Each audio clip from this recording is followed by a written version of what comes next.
5 आसन कर लो आपके बैक पेन सही हो जाएगा जी। ये 5 आसन कर लो आपका ना डायबिटीज सही हो जाएगी। Why can't people meditate? समय के साथ योग बन गया योगा, शिमला बन गया शिमला। सी ब्यूटी अबाउट योग अभ्यास इज कि ये सबके लिए होता है। Hi guys, welcome back to another podcast and here I come with the episode 2। तो आज का पॉडकास्ट हमारा योगा से रिलेटेड होने वाला है और हमारे गेस्ट हैं Shubhendu Shukla, who is a yoga teacher and a practitioner. तो आज के पॉडकास्ट में हम योगा से रिलेटेड बहुत कुछ सीखेंगे। पॉडकास्ट शुरू करने से पहले आप इस चैनल को सब्सक्राइब कर लो और अगर वीडियो पसंद आए तो आप इसे लाइक भी कर सकते हो। हमें हमारी ऑडियंस को बताइए कि आप बिजनेस से स्पिरिचुअलिटी में कैसे आए। First of all, thank you, Sanit, for inviting me to your podcast. I've seen your channel, your things. You're doing really fantastic job. And yes, coming back to the point that how I started my spiritual journey from a business. See, I was doing very good in my business. I had an e-commerce store which I was running since 2016. But सनत होता है ना कि जब आप अपने जीवन में बहुत अच्छा करने लगते हैं, एक इंसान की बेसिक रिक्वायरमेंट क्या होती हैं कि उसके पास अच्छा घर हो, रहने को छत, और he is earning good and he is eating well. These are the basic requirement. थोड़ा सा ज़्यादा हो जाता है, he is satisfied.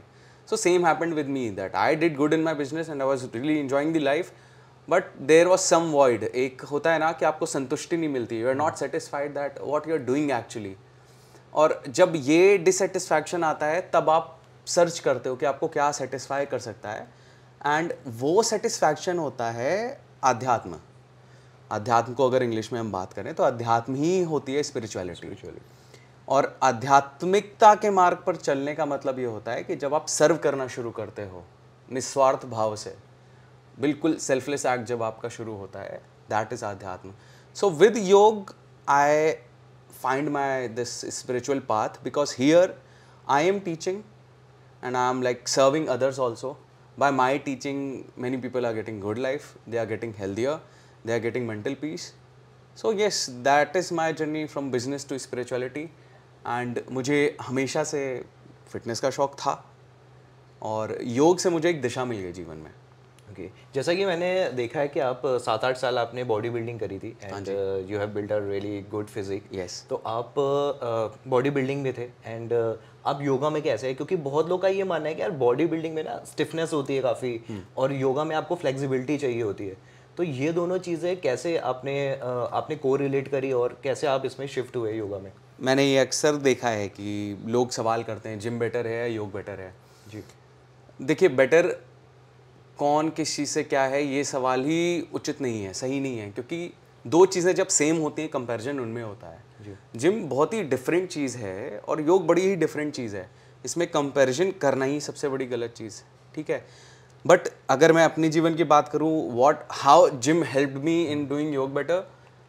With gym I was at least aware of my body कि मेरी बॉडी क्या है। मुझे उस बॉडी की तो अवेयरनेस थी जिसकी वजह से मैं अपनी जर्नी में थोड़ा तेज़ ग्रो करा हूँ। अगर मैं फिजिकली एक्टिव ना होता और फिर मैं योग अभ्यास शुरू करता तो शायद मेरी जर्नी थोड़ी सी स्लो होती।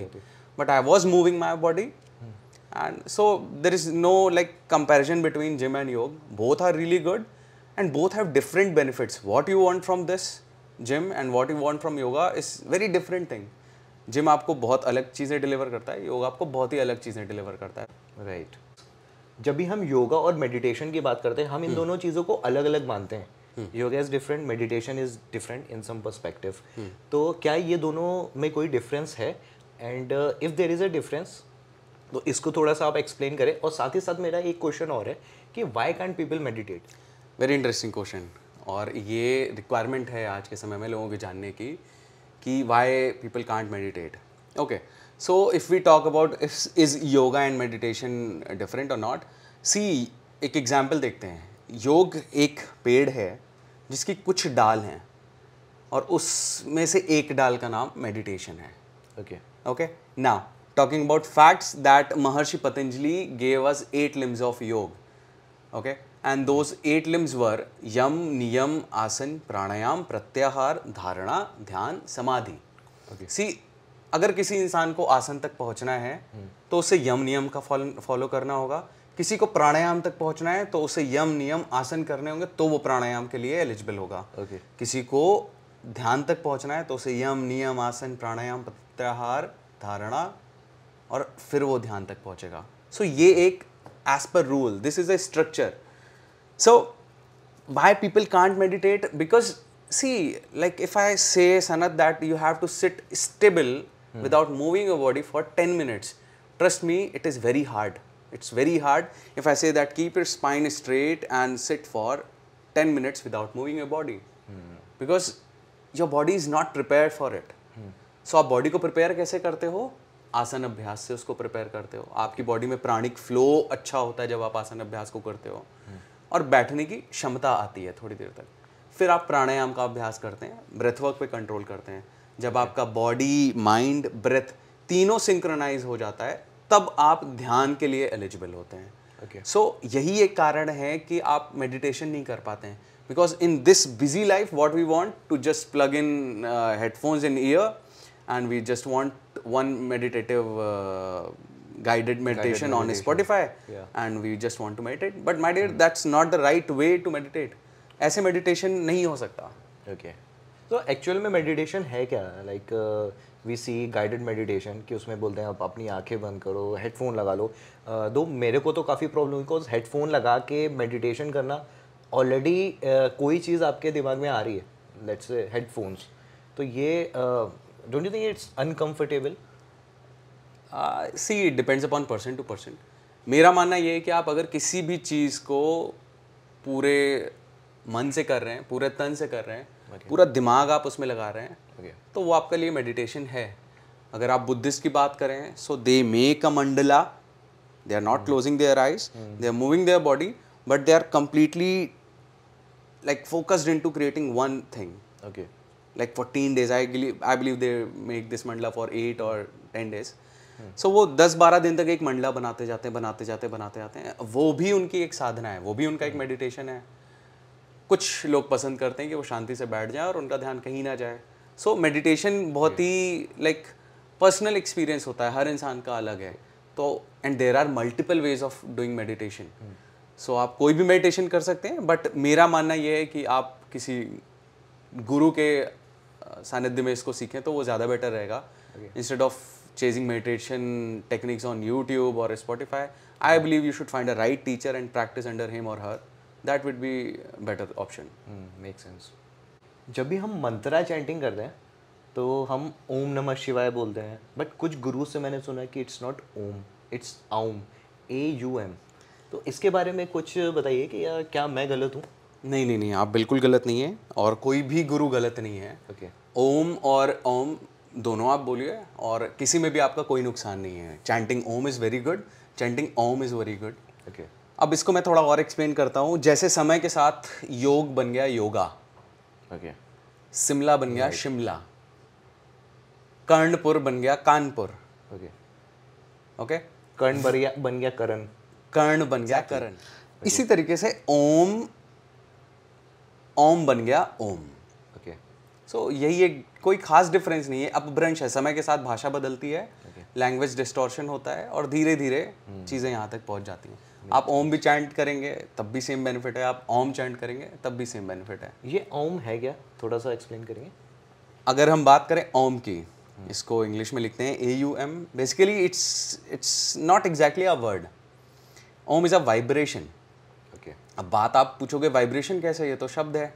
पर जब आप इन शब्दों को बोलते हैं, आप बोल के देखिए, जब आप बोलेंगे ओ मा, तो आपसे ध्वनियाँ निकल रही हैं. और ये जो साउंड्स हैं ये किसी भी दो ऑब्जेक्ट को स्ट्राइक करके नहीं निकल रही हैं. Now take a example, like अगर आपको कोई साउंड क्रिएट करनी है, सो वो या तो स्ट्राइक करके निकलेगी, और जो बिना स्ट्राइक करके साउंड निकलती हैं वो बेसिक 3 साउंड होती है, आ, ऊ और मा.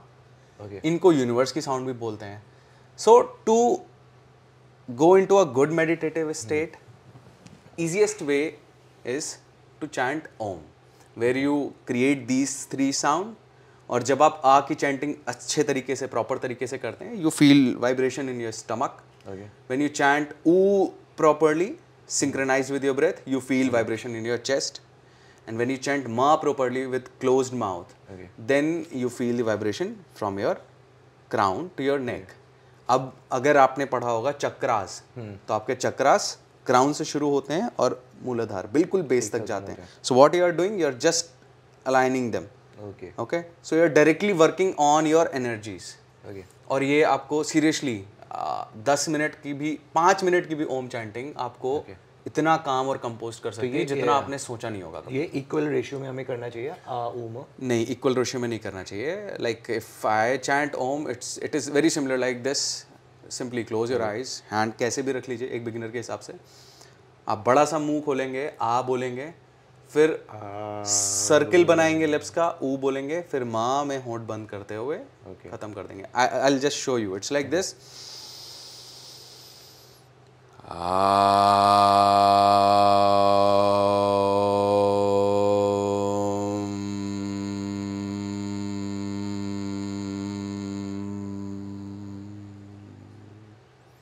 You have taken a breath. Okay. You have aligned these 3 sounds and you ended up with your exhalation. That's the way you chant Om. Okay. So when you start with A, the vibration comes out from your stomach. Yes. And then फिर ऊ में इधर से आता है and then फिर माँ में brain से. माँ में brain से नहीं बोलेंगे, basically आपके upper body. Upper body. Okay. Yes. Alright. So that's the right way to chant mantras. Mantras, I often say this particular thing, that mantras were and are about vibrations. मंत्र सिर्फ शब्द नहीं है, ये वाइब्रेशन है, कंपन है.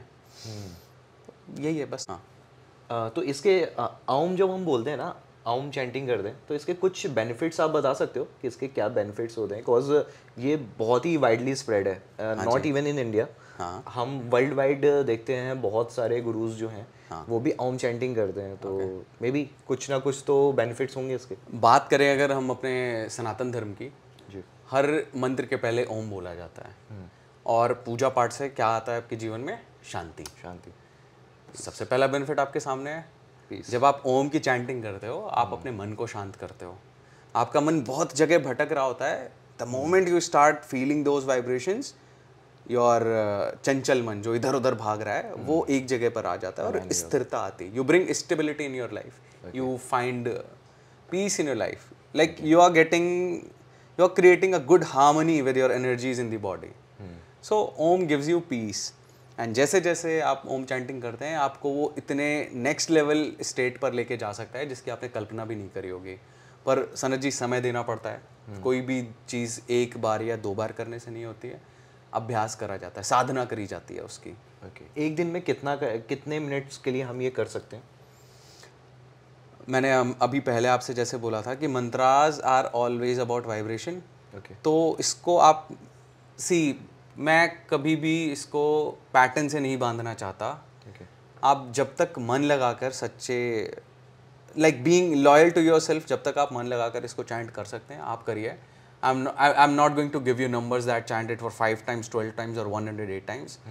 आपका जब तक मन करे आप उसको तब तक चैंट करिए और धीरे धीरे आप समय के साथ इसको बढ़ाइए और you will feel the experience. Now आपको जितनी देर तक वो एक्सपीरियंस फील करना है आप तब तक करिए. डेफिनेटली कोई लॉस नहीं है, तो आप स्टार्ट तो कर ही सकते हो. आप एक बार भी चैंट करोगे, आप 108 बार भी चैंट करोगे, कोई फर्क नहीं पड़ता. बहुत आनंद आएगा.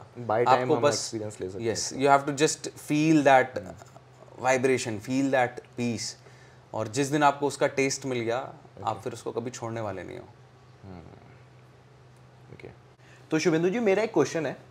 हम अक्सर YouTube पे देखते हैं या बहुत जगह पढ़ते भी हैं कि ये 5 आसन कर लो आपके बैक पेन सही हो जाएगा जी, ये 5 आसन कर लो आपका ना डायबिटीज़ सही हो जाएगी. तो ये इसमें कितनी सच्चाई होती है? और अगर हम कंसिस्टेंटली भी करें, मैं ये मान के चलता हूँ ये 5 आसन मैं कंसिस्टेंटली कर रहा हूँ, तो क्या ये पॉसिबिलिटी है? सनत जी, अगर ऐसा होता कि 5 आसन करने से डायबिटीज़ सही हो जाएगी तो भारत ना डायबिटीज़ फ्री हो गया होता अब तक. और ये बहुत दुख की बात है कि ऐसा हर न्यूज़पेपर के आर्टिकल में आता है. न्यूज़ चैनल्स इसको प्रमोट करते हैं. YouTube, Instagram is full of these things that do 5 asanas and you will get rid of diabetes, you will get rid of varicose vein and what else. See, ऐसा गलत तरीका है. ये योग को प्रमोट करने का बिल्कुल गलत तरीका है. 5 आसन करने से कुछ नहीं होता. योग एक संपूर्ण अभ्यास है, होलिस्टिक प्रैक्टिस है. इसको आपको पूरी तरह से करना होगा, एक टीचर की गाइडेंस में करना होगा. तब आपकी बॉडी में ओवरऑल चेंजेस आते हैं। जैसे आपके शरीर का, लोग कहते हैं कि मेरा स्टमक अपसेट रहता है, बाकी सब तो ठीक है। अब आप खुद सोचिए, अगर स्टमक खराब है तो बाकी सब ठीक कैसे हो सकता है? Your body is connected. Okay, you have a migraine, that will impact all over your body. You have a bad stomach, okay, you have like acidity problem, this will impact your complete body. So 5 आसन आपके जीवन को सही नहीं करते, 5 आसन आपकी समस्याओं को नहीं सही करते. You have to practice in a holistic way. आपको पूर्ण अभ्यास करना पड़ता है. You have to practice complete yoga. Then it will help. And these are not the right way to promote yoga. I basically feel like people are selling yoga by saying this, do 5 asanas and you will get rid of this thing. This is completely wrong. Basically it's a process. जब आप उस process में होते हो, वो सारी चीजें कर रहे होते हो, तो अल्टीमेटली ये सारी चीजें आपकी सही होने लग जाती हैं. कितने गुरुओं ने अपना जीवन लगा दिया इस योग साधना को बनाने में. सेठ पतंजलि आपको 8 लिम्स दे के गए हैं और उसके बाद आप ऐसी बात करते हो कि आप 5 आसन कर लो, आपकी डायबिटीज सही हो जाएगी. तो ये चीज़ कष्ट देती है, दुख देती है. सही बात है. ये आई गेस आप सबका भी एक क्वेश्चन रहा होगा. तो हम अक्सर देखते रहते हैं यूट्यूब में और बाकी सारी जगह में भी, इंस्टाग्राम रील्स, तो ये 5 आसन करना. और तो आई गेस आपका ये क्लियर हो गया. शुभेंदु जी ने बहुत अच्छे से एक्सप्लेन किया. प्लीज़ आप योग अभ्यास करिए. ये 5 आसन के फ्रॉड में बिल्कुल मत पड़िएगा कभी. आपके इंजरी हो जाएगी, आप योग को ब्लेम करोगे कि मैंने योग तो शुरू करा था पर मेरा ये हो गया, इंजरी हो गई, मेरी कमर में दर्द हो गया.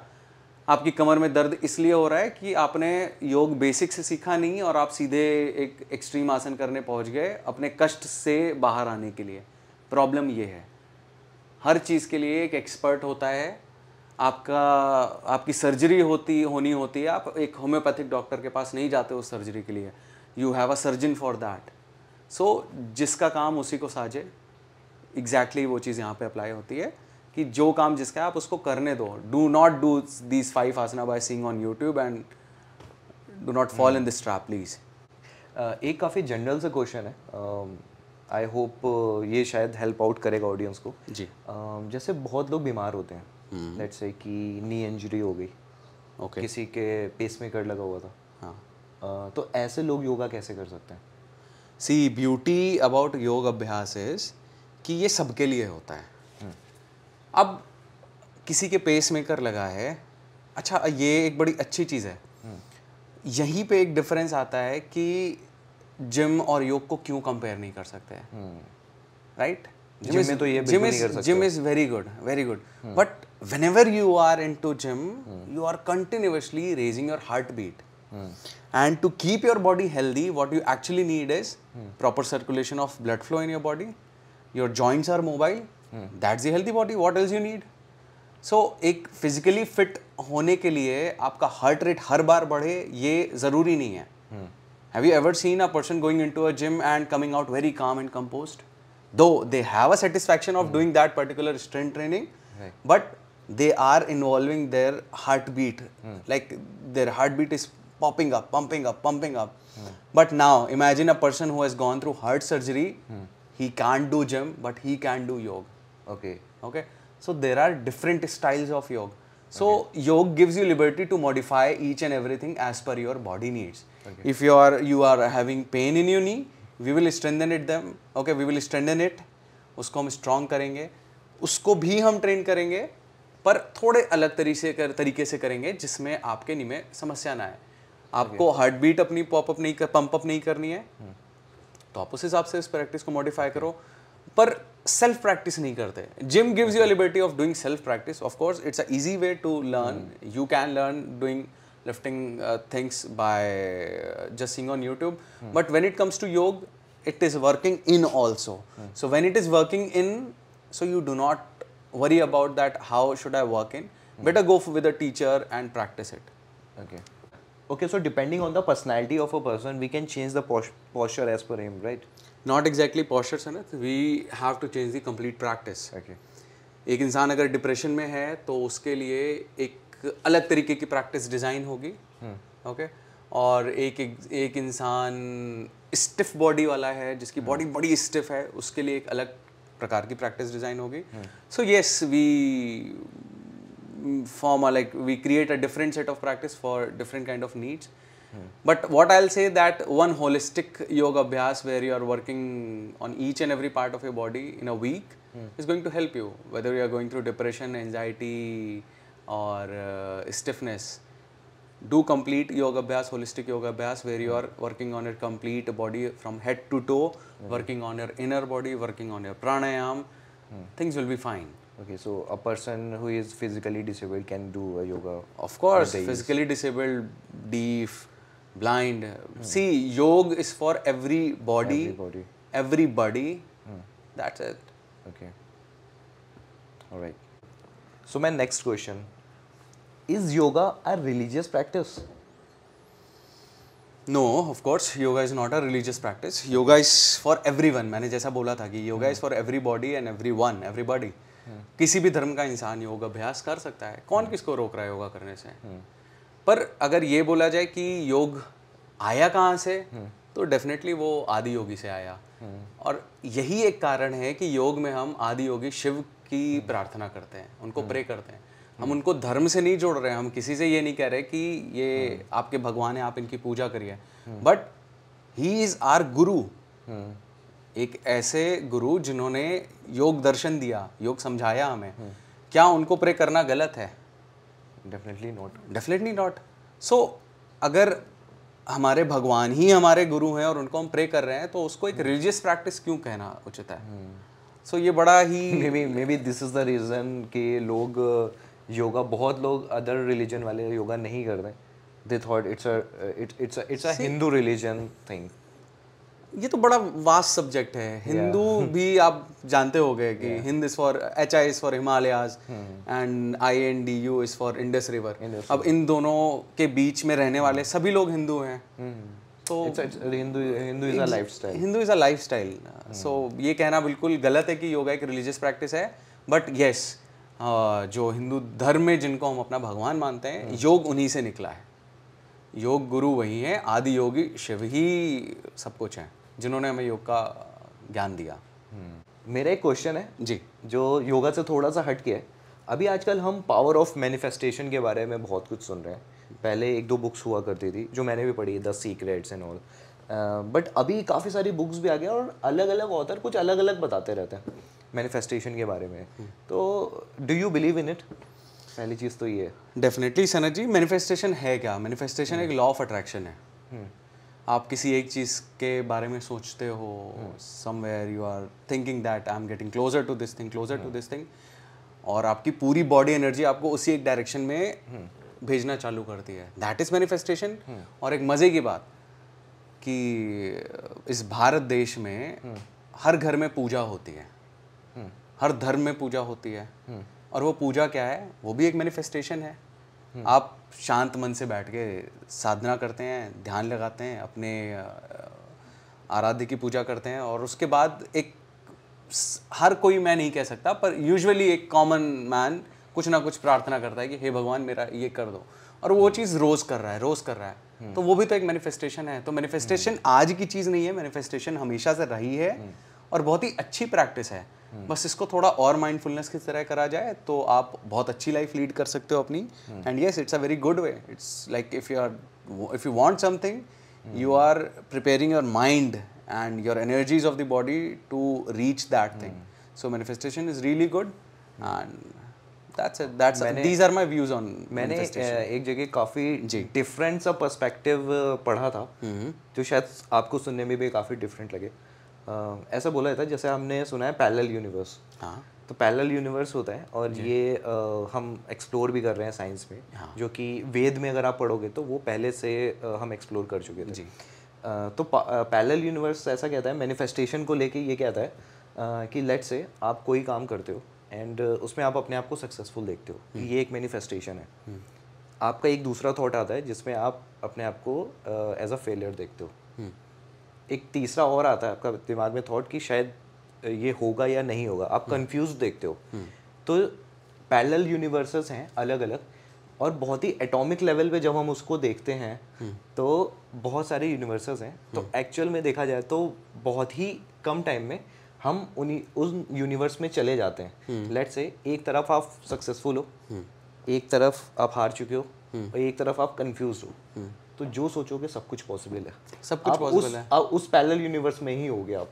तो या सो मेनी पैरेलल, मतलब मैंने ये पढ़ा था। See, I haven't read this, but yes, I have seen this thing in Doctor Strange, like Avengers Endgame. My bad, Avengers Endgame. Okay. See, in that movie, Doctor Strange travel in different universes, and there are different possibilities. Okay.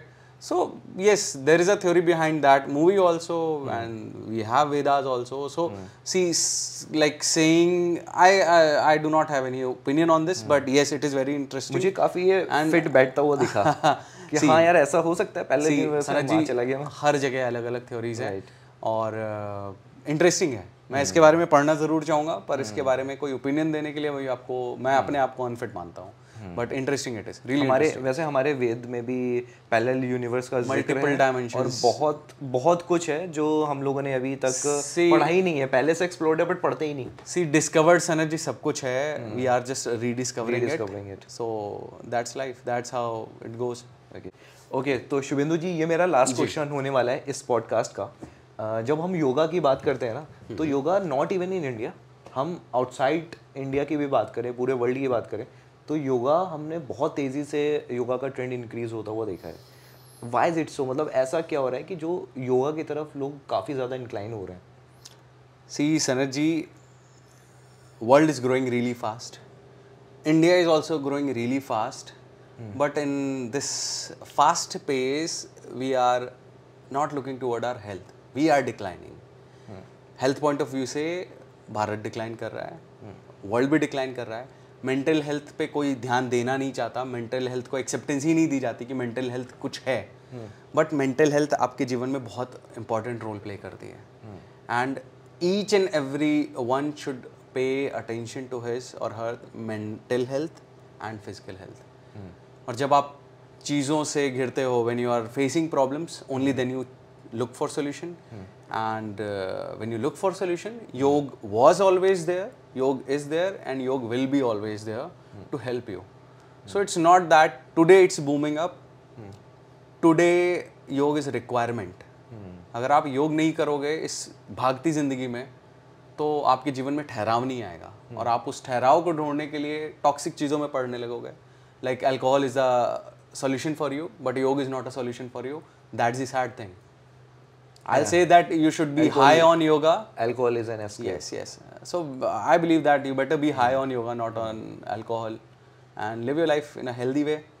Okay, आप खुद अच्छा जीवन जिए और आप अपने आने वाली पीढ़ी को एक अच्छा जीवन दें, क्योंकि वर्ल्ड ग्रो करेगा, इंडिया ग्रो करेगा, बट आपकी मेंटल हेल्थ अच्छी तरीके से ग्रो करे, वो ज़्यादा अच्छी चीज़ है, ना कि बुरे तरीके से।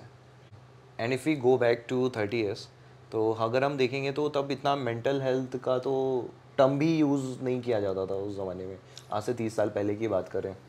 क्योंकि 30 साल पहले की अगर हम बात करें तो 30 साल पहले किसी को इतनी पड़ी नहीं थी, हम भाग नहीं रहे थे, जीवन बड़ा स्लो था, कंपटीशन कम था, और जो आज है कंपटीशन ज़्यादा, life is fast. When I'm not against it, it is very good that we are living a fast life. But 30 साल पहले उस चीज़ की रिक्वायरमेंट नहीं थी, इसलिए मेंटल हेल्थ का कोई जिक्र ही नहीं था, क्योंकि समय ही समय है, पैसे की कोई इतनी ज़रूरत नहीं है, आबादी देश की बहुत कम है, तो मेंटल हेल्थ के बारे में जिक्र नहीं करते थे। आज के समय में एक मेंटल हेल्थ भी एक बहुत बड़ा कंसर्न है, so that's why this is important today. So I mean the fast life is the reason for the fast life. I won't blame fast life. In this fast life, you are not giving priority to your health, so that's the problem. Ultimately, we are not able to doing it. Exactly. So you are doing each and everything to run in this fast life, but to run, you have to put good fuel in your body. You have to nourish your thoughts, like nourish your body good by your good thoughts. You have to nourish your body by doing physical activity, by doing pranayam, by doing meditation, or by doing any physical exercise. But many people are avoiding it. So they are just running, but they are not fueling them up. So that's the problem. Right. तो दोस्तों इसी के साथ हमारा podcast ख़त्म होता है, और हम चाहेंगे कि शुभेंदु जी हमारे पॉडकास्ट में दोबारा आएँ, बट अभी तक के लिए इतना ही। I hope you have enjoyed the podcast, and Hariom.